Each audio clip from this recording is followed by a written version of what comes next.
so I can just never have popcorn again? That's not a life. Bryan Johnson, the 46-year-old multimillionaire who wants to live forever, maybe, and he's vegan, maybe? I have spent so many hours this past week learning about Bryan and his longevity protocol. It's called Blueprint. It's very interesting, very weird.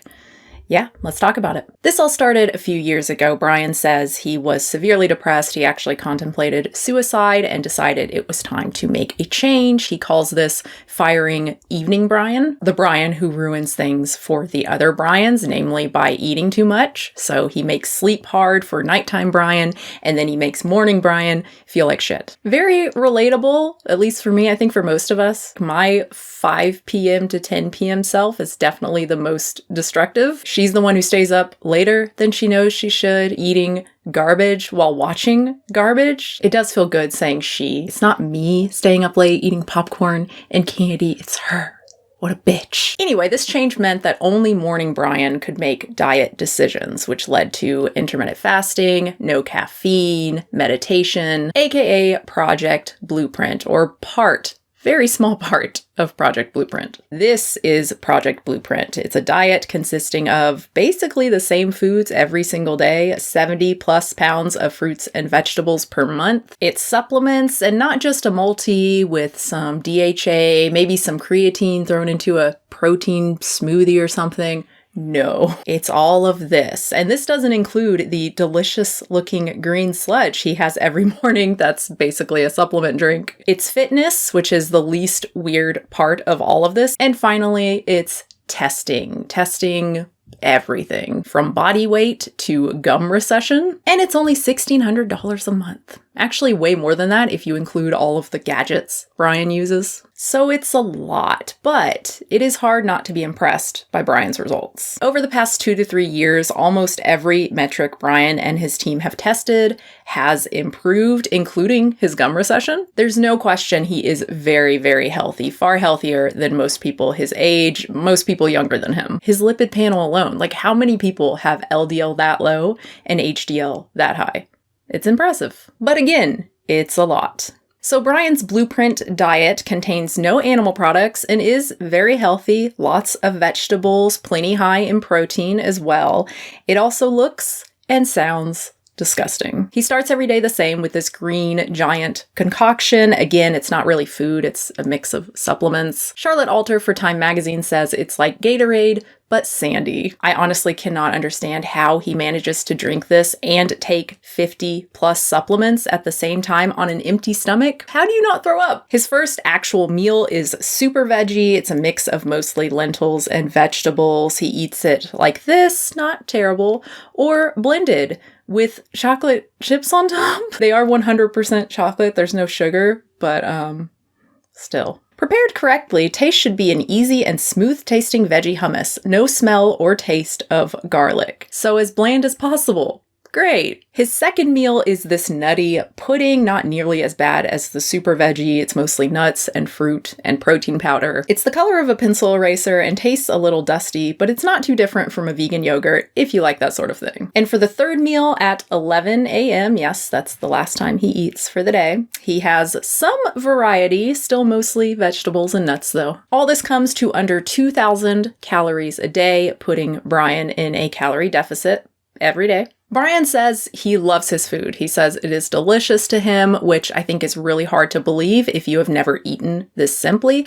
I have though, so I believe him. I ate a low-fat, salt-free, raw vegan diet years ago now, and at the end of every day, I would make this huge salad. It was really simple. It was just romaine, some vegetables, and then a salt-free, like nut and lemon juice dressing. It was bland as shit, but because I ate so simply, it was delicious to me. It was so savory, and yeah, I craved it every single day. And I mean, like, really craved it. I would think about that damn salad from when I got up until I was eating it. And for Bryan, it seems to be the same. He says he dreams about the food he's going to eat. To him, this seems like a positive. For me, it was not. It was not pleasant to me to constantly think about food, especially when trying to work. I just found it really distracting, and I didn't realize how bad it was until I started eating less simply, until I started eating salt again and more spices and whatnot. Yeah, I would not go back. But to each his own. Bryan isn't doing this just for himself, just for the benefits it provides to him. He seems to truly believe that this experiment will help others by furthering anti-aging research. Others disagree, like Dr. Nir Barzilai. He is the founding director of the Institute for Aging Research. He says that he just eats right, exercises, takes metformin, and he has the same results in terms of biological aging as Bryan. Do we learn from him? The answer is absolutely not, okay? This is what we call N equals 1. I understand the value of doing clinical studies to show that there is effect and that the effect is on a population and that it's safe. I don't think you should follow his advice, even if it's successful for him, because that's not how we make progress for everyone. At the end of the day, Bryan is just one person. No matter how much he tracks, how transparent he is, how many doctors he works with, he's just one person. No matter his results are his results. The protocol presented on this website is based on scientific research, ranging from mouse studies to meta-analysis of randomized controlled trials and international clinical practice guidelines. To be clear, based on scientific research does not necessarily mean evidence-based. So if we take lithium, for example, Bryan takes lithium in the morning. There is some evidence suggesting a connection to longevity, but it's mostly in animals. The evidence is not especially strong. Moreover, he's doing so many different things and even adding on more things every week. With Blueprint, we probably trial 5 to 10 new things in any given week. How are you even supposed to know what is doing what, right? What is contributing to health and longevity when you're doing that many different things? Particularly when he is calorie restricting, which we know extends lifespan. How can he and his team possibly know that the lithium is doing anything, or the vitamin C, or the Brocomax? He's assuming that every supplement, and by the way, if you look at every supplement, okay, he's right. It's supposedly good, but you assume that if you take it together, you're going to add them or even synergize them. But in fact, there are things that are antagonizing each other. He doesn't give any specifics, but what I've noticed, calorie restriction, again, that is possibly the most evidence-based part of Blueprint. We know that it extends lifespan. But Bryan also takes human growth hormone, or at least he used to. He quit a few months ago, I think, because of the side effects. There is some controversy there. Some believe growth hormone extends lifespan. Some believe it shortens it. Growth hormone abolishes beneficial effects of calorie restriction in dwarf mice. It's possible one of the ways calorie restriction works is by reducing HGH. Iron is another one. He started taking it in the morning with vitamin C. 10 milligrams of heme iron and 250 milligrams of vitamin C. I'm trying to get my iron levels up. They're borderline. They're okay, just borderline. Lower levels of iron may extend life as well. This might be another way in which calorie restriction works. If you are restricting calories, you probably have lower iron levels. Borderline normal levels may be exactly where you want to be, life extension wise. Bryan also uses a testosterone patch. This is to offset my 20% caloric restriction. We know that restricting calories for men at a healthy weight lowers their testosterone, but calorie restriction might work in part by reducing testosterone. So again, he might be undoing the longevity benefits he's acquired via eating less. But who knows why he's taking iron and testosterone, why he was taking HGH. There's a lot we don't know, right? As transparent as he is, there's a lot we don't know. We know what he's doing, but not necessarily why he's doing it. Even still, when you're doing so many things, even if you have a team of doctors helping you develop a routine, you're bound to have at least a couple things that counteract each other. Reading about Blueprint on the Blueprint website, presumably written by Bryan, is a lot different from listening to Bryan talk about Blueprint. The thing that we can do today is eat more vegetables, go to sleep on time, and exercise. These are immediately in our control. And this is again what I'm trying to show is these basics we all know of, if done well, can dramatically change. He also talks about taking baby steps, making small improvements in your life. If you're in a tough place in life, baby steps. Don't feel overwhelmed. Don't feel like you have to do what I'm doing or what others are doing. Anything, the smallest of thing is going to be a big win and get you in a better place than where you have been. So I hope this is encouraging, not discouraging. It's really great, but it's not at all what I get from this. You could say, well, he's not telling people to do Blueprint. When you see my 3 to 4 hour routine, this is not something I'm trying to suggest you do. I'm just trying to give you context on what I do, and then you can hopefully pull nuggets from it. Okay, but then right at the top of the site, it seems like he kind of is. Now you can build your autonomous self as well.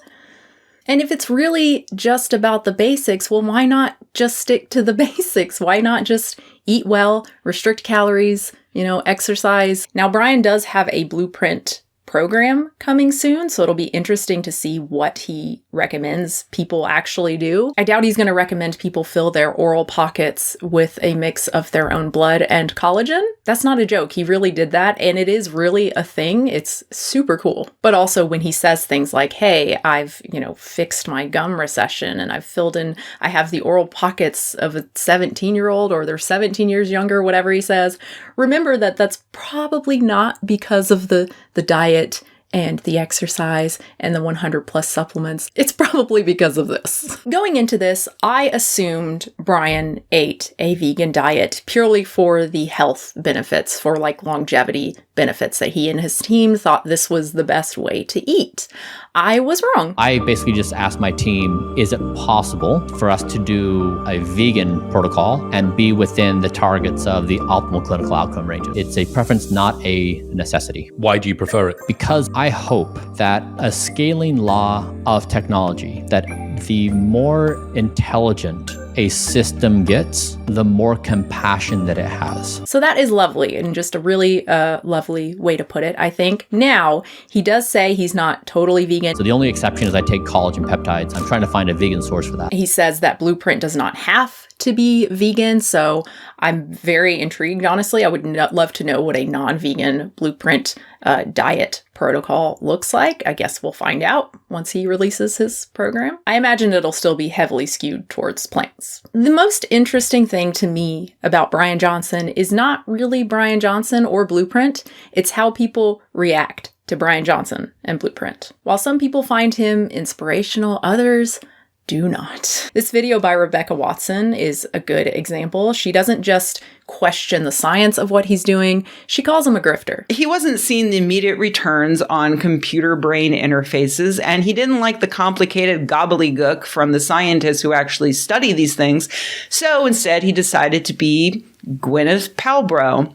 And to one-up her, instead of looking pretty or being healthy, his promise is you get to live forever. She thinks this is impossible, that everyone thinks this is impossible, that Bryan must think this is impossible, therefore it's a grift. Again, there is such a difference between written Bryan and video Bryan. In writing, it does seem like immortality is the goal, but in interviews like this one, right here, right now, everybody can dramatically slow their speed of aging. So whenever this stuff does show up, we're around to benefit from it. You say the AI will come up with ideas that humans have not been able to come up with themselves. Exactly. Okay. Like you take, exactly. And so then so it goes back to the simple lesson, if you're alive today, don't die. To be clear, this is not about immortality. The human brain cannot contemplate immortality. It breaks our brains. Yeah. The only thing we can come up with is we can say, when I go to bed tonight, do I want to live tomorrow? That's it. Mm-hmm. And do I have things going tomorrow I want to live for? Fine. But it's just, to me, it's just one day after another. It's not about eternity. So basically, don't die doesn't mean follow Blueprint and you won't die. It means take care of yourself so that you're around long enough to benefit from technology that keeps us around longer maybe forever. It's a very different message, right? Like, no one believes that Blueprint is going to keep you from dying. But there are people who believe that living forever is possible, right? We have Harvard professor David Sinclair. The wanting to be 18 years old thing, I think that's also like really off-putting to people like Rebecca. Unsurprisingly, it's tongue-in-cheek. I said I want to be like an 18-year-old in a playful way. My son, I have two boys, 19 and 17. We love doing things together. We love playing sports together, racing. We compete at everything. We love doing it. It's so much fun. And so I always joke with them, when I grow younger, I want to be like you. And finally, the final reason I think people really dislike Bryan and what he's doing, he's super rich. He can dedicate all of his time to his diet and developing the perfect routine and the light therapy and the laser therapy and measuring his nighttime erections, of course. Meanwhile, the rest of us are eating our kids' leftovers for lunch and getting by on 6 hours of sleep a night. It pisses people off. And it's unfortunate because, yes, Bryan is weird. He's very weird, but he seems like a nice guy whose intentions really are not just for himself, but for others to improve humanity. And he's fully aware that he's weird and that what he's doing is insane. I can imagine you viewing me and being like, this guy is nuts. Probably true. He talks about how hard and costly and tedious Blueprint is. He has this tweet where he lists his requirements for a date and then, I wonder why I'm still single. Like, he gets it. Am I really on camera explaining how I'm brushing my teeth? He shows up in interviews looking like this. This is after he has his laser treatment and he's got just like red dots all over him. He talks about when stuff doesn't work. We also frequently make mistakes and are stumbling onto new things. For example, my 1 meal a day experiment that interested me due to its convenience and was not devised by my team dropped my body fat to under 3%, which is too low. It's now back to 6% after altering my eating schedule to 3 meals a day and a 10 to 16 hour daily fast. Yes, he sells super expensive olive oil and has affiliate links to all the supplements and devices and shit he uses. And I'm sure he'll make a decent amount of money off of the Blueprint program once he releases it. But that doesn't automatically make someone a grifter. Just because you don't agree with what someone's doing and they're making money off of it, doesn't make them a grifter. He seems to genuinely believe in what he's doing. Now, I should mention my own potential bias. Unlike many who find Bryan's whole thing and even reason for doing Blueprint rather dystopian, I largely agree with him. Aging sucks, and I want to live longer than 80, 90, 100 years. I don't find things like this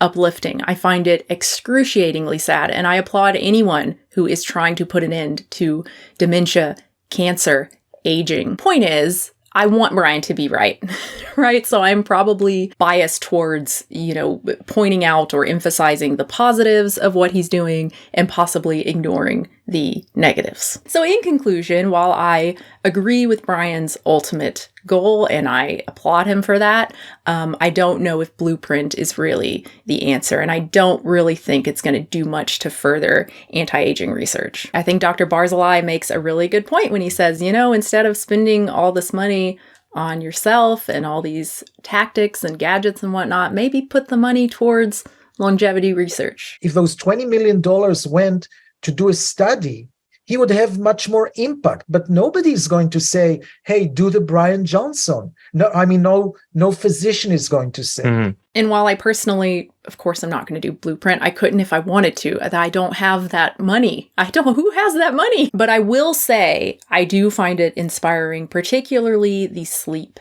aspect. He apparently has had a 100% score on Whoop for 2 months in a row or something. I don't know what that means, but it sounds fantastic. He's been able to increase the amount of deep sleep he gets like this.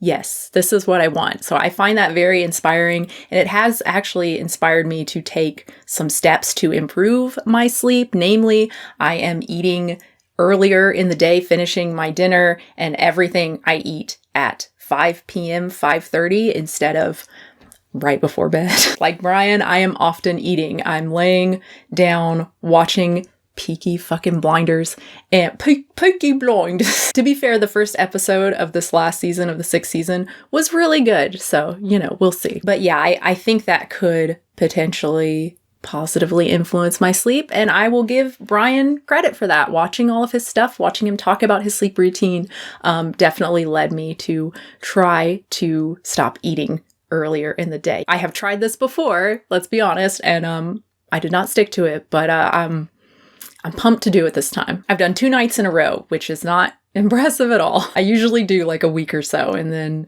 popcorn, man. Like if I'm not eating popcorn at night watching TV, when can I have popcorn? So I can just never have popcorn again? That's not a life. Thank you so much for watching, everybody. I really hope you enjoyed this. I would love to know your thoughts on Blueprint. I would love to know your thoughts on the diet, just on everything and what you find appealing or what you find most difficult. Honestly, it's not the diet for me. It's the entire sleep thing, right? It's going to bed at 8:30. Like, there's just no TV time. There's no phone time right before bed. Like, I know you're not supposed to do any of that stuff, but like that's the difficult stuff for me. But as he says, that makes a really big difference as far as how he feels. When he gets even mediocre sleep, it really affects how he feels and thinks the next day. Anyway, please like the video. Please subscribe if you want to see more stuff from me. Thank you so much to my patrons, patreon.com/unnaturalvegan.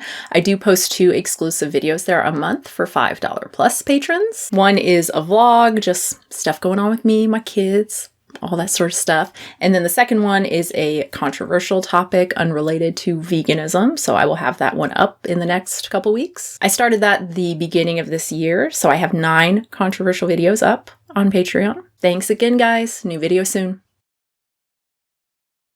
A lot of what Bryan does is for aesthetics. It's not really for longevity. I mean, all the sleep stuff, as great as that is, and like, yeah, we all should be prioritizing sleep, I think. I don't think there's a lot of evidence on sleep and longevity. I think that's just more day-to-day feeling better, right? And I mean, it might, right? As far as stress levels, stress may influence mortality, right? But yeah, a lot of what he does has to do with looks, right? He's like trying to reduce his gray hair. He's doing the laser therapy and the skin peels. And I imagine a lot of that stuff is really expensive and is like not really a part of Blueprint, right? It doesn't really go along with the goal of Blueprint, right? Like getting the fat injections, right? Because he's obviously very thin and he's 45. Once you're like over 30, you already have a reduction of fat and collagen in the cheeks. So makes sense again from a looks perspective, but like that's not going to help him live longer. I found Rebecca's comments on like fear of dying and anxiety and religion really interesting. Basically, she says that she used to have an extreme fear of dying because she grew up with a religion, I think Baptist, she says, and so she thought there was a heaven and hell. I had to work really hard to process things, to work mentally, psychologically, philosophically on myself. The 2 things that really did it for me in the end. One was going on anti-anxiety medication so I could stop obsessing about things I can't control. And 2, accepting that we are all star stuff, that we are the universe learning about itself, that we all continue in an ever-changing and mysterious future existence, and that I, as a person, as an individual, am ultimately not that important. And she thinks it's the same for Bryan, who was Mormon. He was Mormon until he was like 30 years old. Very interesting. He is stuck on this egocentric desire to extend his own life as long as possible, even at the expense of making other people's lives better. I guess what I'm saying is that some men would rather wear a bedtime jetpack on their penis than go to therapy. Well, just a little anecdote, but I did not grow up with religion at all. I've never believed in a heaven or hell. I've always known that life is going to end, and yet I still don't want to die. I wouldn't say I have a fear of death, but I want to keep on living. I'm also on anti-anxiety medication, which does actually help with fear of death. I will say that. I have, when I'm not on Prozac, it's just terrible. I will like daydream about the most awful instances. I don't know why. My brain will come up with just these terrible things where usually my kids, something's happening to my kids, and I will do this for I don't even know how long, to the point where I'm crying. Like, it feels so real. And then I'll snap out of it and I'm like, what the heck? What happened? It's terrible. So yeah, that's the main reason I take Prozac. It keeps that from happening. But even still, like, I don't have this fear of death, but I still agree with Bryan. Like, I want to live a long time. 70, 80, 90 years, it's not long enough. I just totally disagree with her that is irrational. I think that's fully rational. I think we have convinced ourselves that aging is fine, actually. And it's beautiful that this man doesn't remember his daughter, but he still loves her. That's actually uplifting. We have to tell ourselves that, because it's awful that we're going to age, some of us really horribly, and die horribly. No, it sucks. I want to live forever. Too many video games to play.